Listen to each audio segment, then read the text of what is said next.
आदरणीय उपसभापति महोदय जी, मैं आभारी हूं कि आपने इस महत्वपूर्ण विषय पर जो देश की एकात्मता से जुड़ा हुआ है, मेरे विचार रखने का अवसर मुझे दिया।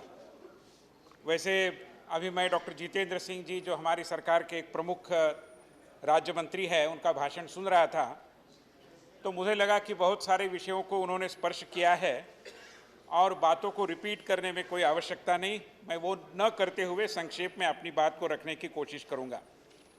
उपाध्यक्ष जी, मैं शुरुआत इससे करूंगा कि कल ही और जिस कार्यक्रम में मैं स्वयं उपस्थित था, प्रधानमंत्री जी ने पुनः एक बार हमारे पूर्व प्रधानमंत्री श्री अटल बिहारी वाजपेयी जी के उन शब्दों को दोहराया है जिसमें उन्होंने कश्मीरियत, इंसानियत और जमहूरियत की बात की है। मगर जो शायद प्रधानमंत्री जी ने, पुराने प्रधानमंत्री जी ने और अभी के प्रधानमंत्री जी ने जो कहा नहीं, जो मैं समझा, मैं उस पर भी थोड़ा कटाक्ष करना चाहता हूं। मैं समझता हूं एक छात्र के रूप में कि कश्मीरियत, जमहूरियत और इंसानियत की भाषा हिंदुस्तानियत के दायरे में होती है, क्योंकि जितनी कश्मीरियत महत्वपूर्ण है उतनी ही महाराष्ट्र की महाराष्ट्रियत महत्वपूर्ण है, उतनी ही बंगाल की बंगालियत महत्वपूर्ण है।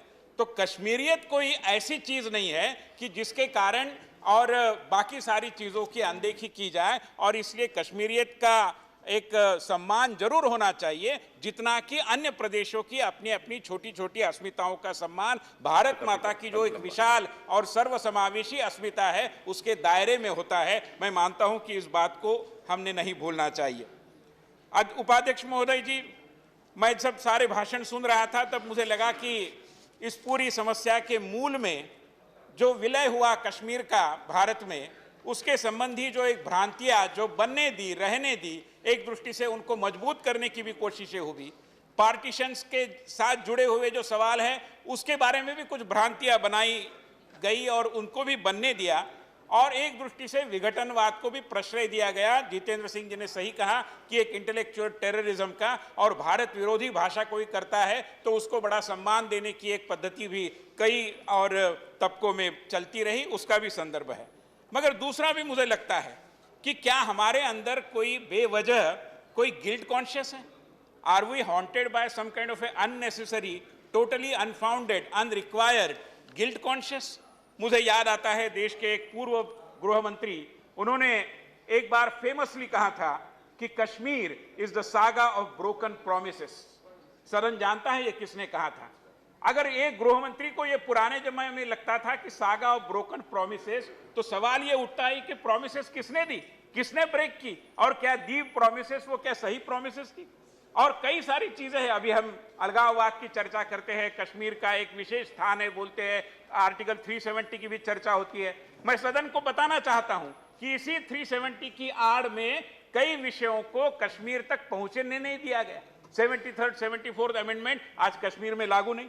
भाई साहब, उपाध्यक्ष महोदय, हम सब जानते हैं कि 14% शेड्यूल्ड ट्राइब पॉपुलेशन है कश्मीर में, मगर उनको राजनीतिक आरक्षण वहां उपलब्ध नहीं है। राइट टू एजुकेशन, जिसके बारे में विपक्ष के हमारे मित्र बहुत बार बार उल्लेख करते हैं, वो कश्मीर में लागू नहीं। कोई भाजपा की सरकार नहीं थी वहां पर जिस समय यह निर्णय किया गया। तो मैं मानता हूं कि इस तरीके के विघटनवाद को भी प्रश्रय देने की व्यवस्था हो गई, जिसके बारे में निश्चित रूप में हमें सोचना चाहिए। उपाध्यक्ष महोदय, कई बातों का जिक्र यहां पर आया, मगर इस बात का जिक्र आया नहीं कि इतनी विपरीत परिस्थिति के बावजूद भी 1 महीना हुआ और परिस्थिति कितनी विपरीत है, इसके उदाहरण भी दिए जा सकते हैं। 8 जुलाई को बुरहान वानी की घटना हुई, और ये बुरहान वानी कौन है? उपाध्यक्ष महोदय, मैं आपको बताना चाहता हूं, उसका जरा ट्विटर प्रोफाइल देखिए आप। उसने ट्वीट किया था जिसमें जवान की जब मृत्यु होती है तब उसको सेलिब्रेट करने की बात कही थी। जो वोटिंग होता है, और कश्मीर की जनता बड़ी मात्रा में वोटिंग के लिए सामने आई थी जब चुनाव हुए थे, उसको वो कहता है कि इस्लाम की नजर में ये हराम है। ये कहाँ की बात है? केवल इतना ही नहीं, उसने एक कहा था अपनी मृत्यु के पहले कुछ ही दिन कि there is only one solution, gun solution, gun solution, gun solution. और इस बुरहान वानी को महिमामंडित करने की अगर कोशिश होती है तो क्या हम चुप बैठे? उपाध्यक्ष महोदय, ये नहीं हो सकता।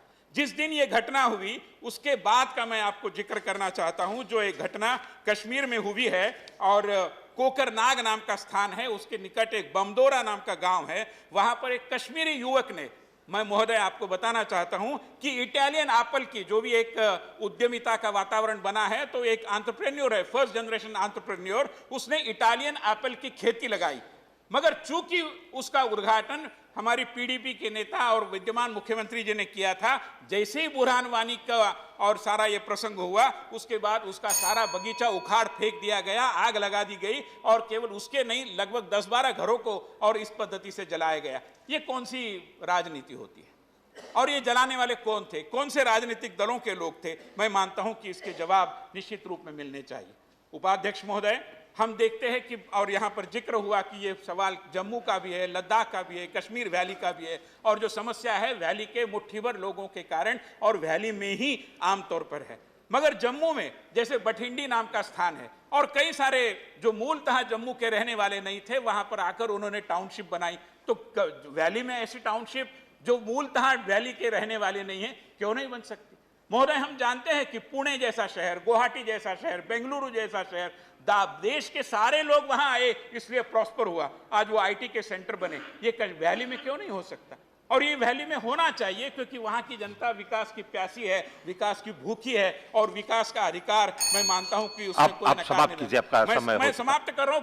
पुराने लोग भी क्रॉस करते, मैं तो नया हूं, थोड़ा सा एक बार आप माफ कर दीजिए। It's a maiden violation of rules sir. 1-2 minute केवल, ज्यादा नहीं। तो मैं there is nothing like maiden violation of rules. Rules are to be obeyed. I know sir, just give me 2 minutes. मैं केवल इतना ही कहना चाहता हूं कि वहां की सरकार ने, जो पीडीपी की और बीजेपी की सरकार है, इतनी विपरीत अवस्था के बावजूद वहां पर एनईटी यानी नीट की और सीईटी की एंट्रेंस एग्जाम बहुत तरीके से वहां पर संपन्न कराई। जितने भी सारे वहां पर और डिप्टी कमिश्नर के ऑफिस है हर एक जिले में, वो एक हेल्पलाइन सेंटर के रूप में काम कर रहे हैं। कश्मीर का बहुत अच्छा टूरिस्ट सीजन चल रहा था, जो दुर्भाग्यवश अभी डिस्टर्ब हुआ है। बावजूद इसके अमरनाथ की यात्रा बहुत अच्छे तरीके से चल रही है। यहाँ पर पैलेट वगैरह का उल्लेख आया, मगर ये पैलेट 2010 में भी उपयोग में लाया गया था। ये कोई केवल इस सरकार के कारण आया है ऐसा मैं मानता नहीं। अंत में केवल मैं इतना ही कहना चाहता हूँ अध्यक्ष महोदय, हम सब जानते हैं कि जब कबाली वालों का हमला हुआ था कश्मीर में, तब एक मकबूल शेरवानी नाम का कश्मीर का सुपुत्र था अध्यक्ष महोदय, उसने और जो कबाली वाले आए थे उनको गुमराह करके उनके हमले से श्रीनगर को बचाने की कोशिश की थी। जब उनके ध्यान में आया, उसको फांसी के फंदे पे चढ़ा गया। मैं मानता हूं, मैं पूछना चाहता हूं और देश पूछना चाहता है कि मकबूल शेरवानी का जो कश्मीर था, वो मकबूल भट्ट के कश्मीर में कैसे तब्दील हो गया? अध्यक्ष महोदय, मैं पूछना चाहता हूं कि मास्टर अब्दुल अजीज जैसे एक व्यक्ति का जो देशभक्त था, उसका जो कश्मीर था, वो बुरहान वानी के कश्मीर में कैसे तब्दील हो गया? किनका राज चला था 60 सालों तक? किसने कश्मीर की एकात्मता के साथ खिलवाड़ की?